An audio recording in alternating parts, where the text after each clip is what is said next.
ह्या अशा प्रकारे आपण पाणी बाहेर काढू शकतो।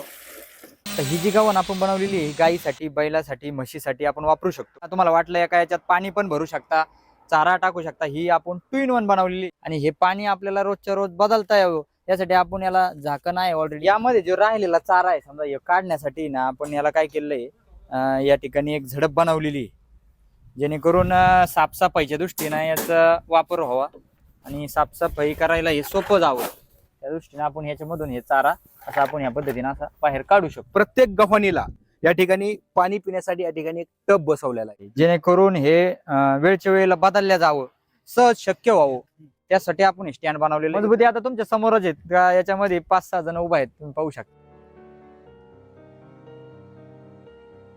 याचा हा मधला भाग काढला जाणार।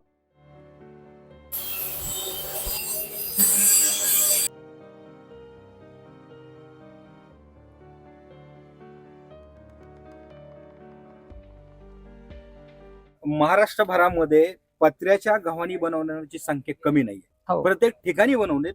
तुम्हाला काय परिणाम जाणवला की ज्याच्यामुळे आपण आता या ठिकाणी पीव्हीसी पाईप आणि बॅरल वापरलाय? पत्र्याच्या तर बऱ्याच ठिकाणी तयार होतात, त्यात काही नवीन नाही, पण ज्या आपण पीव्हीसी वापरल्यामुळे काय होतंय, गव्हाणीचं जे आयुष्य आहे हे वाढतंय, हिचं जे आयुष्य आहे हे 10-12 वर्ष म्हणजे जास्त टिकल।